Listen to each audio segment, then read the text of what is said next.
अस्सलाम वालेकुम वरहमतुल्लाह। दोस्तों, बहुत सारे किसानों की फ़ोन कॉल्स आ रही थी, व्हाट्सएप पे पिक्चर्स शेयर हो रही थी कि हमारी जो कपास की फसल है वो खुश्क हो रही है, उसमें पौधे जो हैं वो मुरझा जाते हैं और फिर खुश्क हो जाते हैं, या फिर यकदम से जो है मुरझा जाते हैं और फिर खुश्क होना शुरू हो जाते हैं।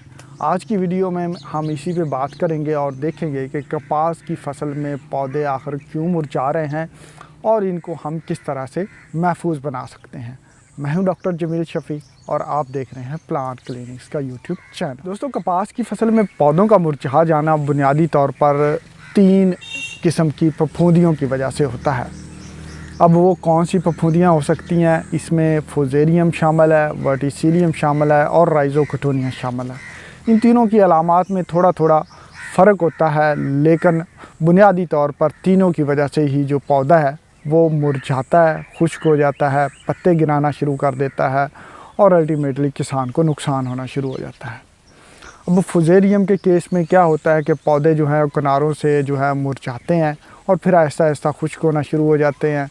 और अगर आप इसके तने को जो है वो चीर कर देखें तो अंदर से तना जो है वो या तो थोड़ा सा स्याह सा ब्राउन सा आपको नज़र आएगा। आप एक जो आपका सेहतमंद पौधा है वो लें, उसके तने को चीर के देखें और जो दूसरी तरफ जो पौधा जो है मुरझा रहा है उसके तने को चीर के देखेंगे तो उनमें वाज़ह तौर पे आपको फ़र्क नज़र आएगा। जो बीमार पौधा होगा फुजेरियम की वजह से वो अंदर से ब्राउन सा थोड़ा सा स्याह सा नज़र आना शुरू हो जाएगा।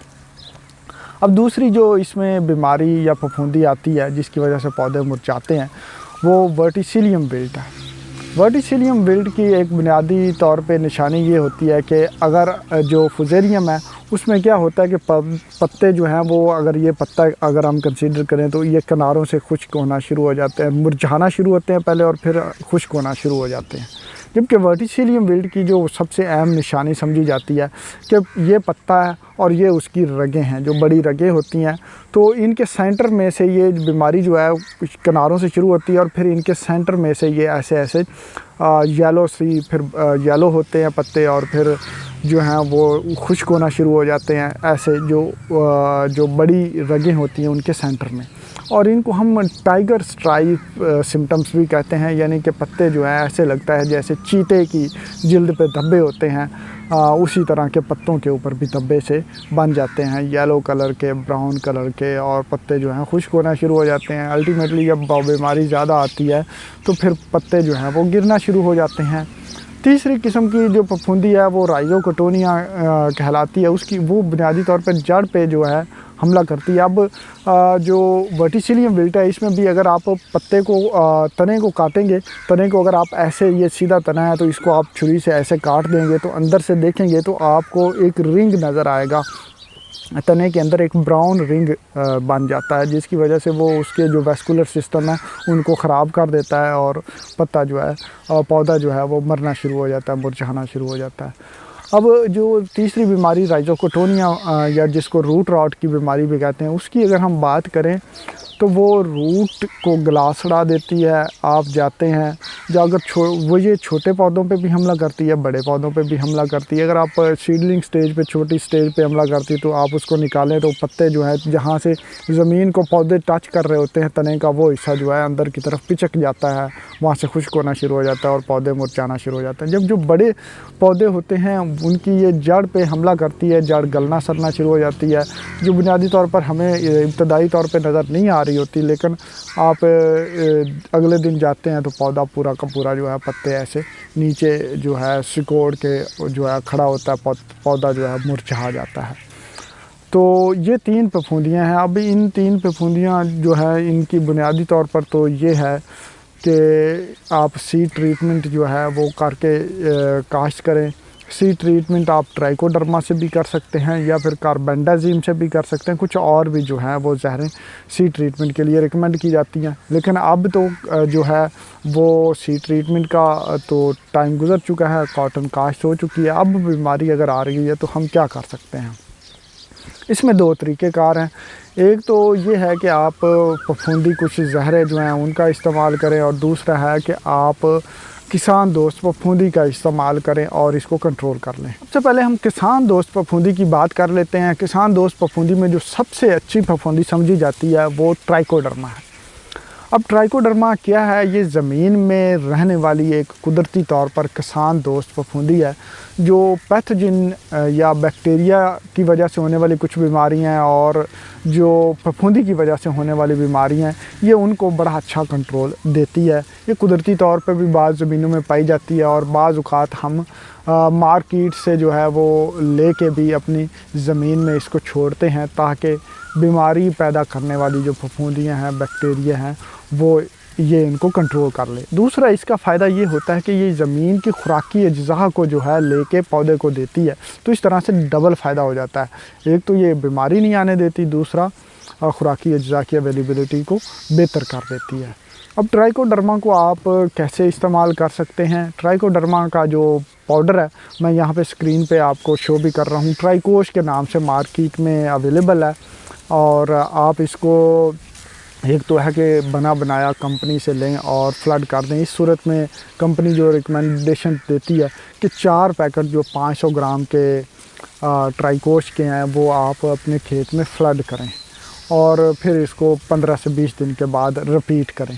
لیکن جو دوسرا طریقہ جو زیادہ اکنامیکل ہوتا ہے، اگر آپ کے پاس ٹائم ہے تو اور اس کو آپ ملٹیپلائی کر سکتے ہیں. چونکہ یہ پھپھوندی ہے تو اس کو آپ 1-2 دفعہ ملٹیپلائی بھی کر سکتے ہیں. 2 پیکٹ لیں ٹرائیکوش کے، ایک ڈرم لیں 200 لیٹر کا، اس کو پانی سے فل کر لیں اور اس میں 4 کلو گڑ جو ہے یا شیرہ جو ہے حل کر لیں اور 2 پیکٹ ٹرائیکوش کے اس میں ڈالیں، وہ بھی حل کر دیں.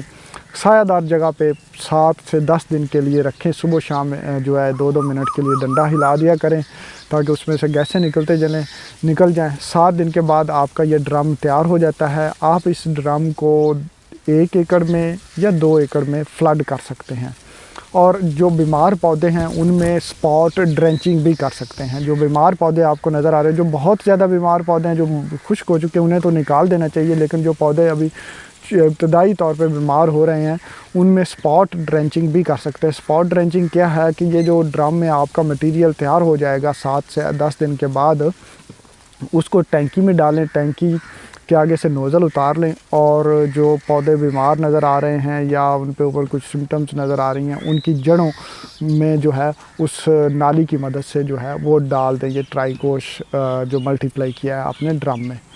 آپ اس کا سپرے بھی کر سکتے ہیں. جو آپ نے ملٹیپلائی کیا ہے اس میں سے 2 لیٹر ڈالیں ٹینکی میں اور جو ہے اوپر سپرے کر دیں. اس سے پتوں والی بیماریاں بھی کافی حد تک کنٹرول ہو سکتی ہے. 2 لیٹر ٹینکی میں یہ ڈالیں، باقی 20-25 لیٹر جو ہے پانی ڈالیں اور اس کو سپرے بھی کر سکتے ہیں.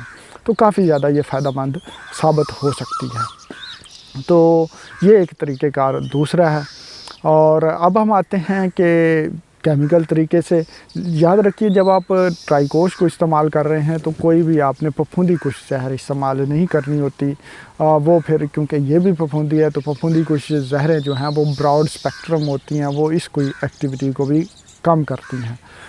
لیکن اگر آپ کیمیکل ہی استعمال کرنا چاہتے ہیں جو کہ اتنے زیادہ جب بیماری آ جائے تو اس کے بعد اچھا کنٹرول نہیں دے رہے ہوتے، تو اس صورت میں آپ کاربینڈازیم لے سکتے ہیں.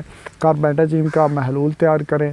محلول تیار کرنے کے بعد اس کی بھی سپاٹ ڈرینچنگ کریں پودوں کی جڑوں میں، جس طرح سے میں نے ٹرائیکوش کا بتایا ہے.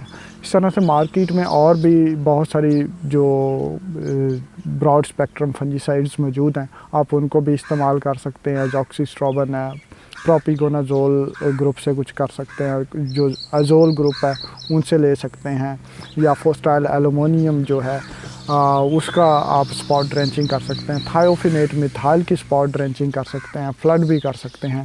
لیکن ٹرائیکوش ایک جو ہے کسان دوست پھپھوندی ہے، اس کے اور بہت زیادہ فائدے ہیں جو اس بیماری کو کنٹرول کرنے کے ساتھ ساتھ، اور اس کے علاوہ وہ اپنی پاپولیشن بھی بڑھاتا رہتا ہے. ٹرائیکوش کو جو ہے آپ کو رپیٹ کرنا پڑے گا، ظاہری بات ہے. میں تو یہ ریکمینڈ کرتا ہوں کہ ہر مہینے میں جو ہے 2 دفعہ سیلف ملٹیپلائی کیا ہوا ٹرائیکوش جو ہے وہ فلڈ کر دینا چاہیے اپنی فصل میں. اس سے وہ فصل محفوظ رہتی ہے بیماری آنے سے. پہلے بھی فلڈ کرتے رہنا چاہیے. जो बीमारी केमिकल तरीक़ेकार है उसमें भी रिपीट ज़रूर करनी पड़ती है, वो भी रिपीट के बगैर उतना सक्सेसफुल नहीं होता कि हर 10 से 15 दिन बाद उसको रिपीट करना पड़ता है। तो दोस्तों ये जो 2 तरीक़ेकार मैंने आपको बताए हैं, ट्राइकोश मंगवाने के लिए मैं नंबर भी जो है वो स्क्रीन पे शेयर कर रहा हूँ। आप इस नंबर पे कॉल करके पूरे पाकिस्तान में जो है वो ट्राइकोश या ट्राइकोडर्मा की डिलीवरी ले सकते हैं। कैश ऑन डिलीवरी की भी ये कुछ सहूलियात देते हैं ये कंपनी वाले। और रही बात केमिकल्स की, तो केमिकल्स आप अपनी लोकल मार्केट से भी ले सकते हैं। वो ज़्यादातर जो केमिकल्स मैंने बताए हैं वो आम तौर पर मार्केट में मिल जाते हैं। ट्राइकोडर्मा की अवेलेबिलिटी का मसला होता है, तो उसके लिए मैं नंबर शेयर कर रहा हूँ। दोस्तों सबसे इम्पॉर्टेंट बात, अपनी फ़सल में उशर की नीयत करके चलें। अल्लाह ताला आपकी फ़सल में बरकत अता फ़रमाए। मिलते हैं अगली वीडियो में, तब तक अल्लाह हाफ़िज़।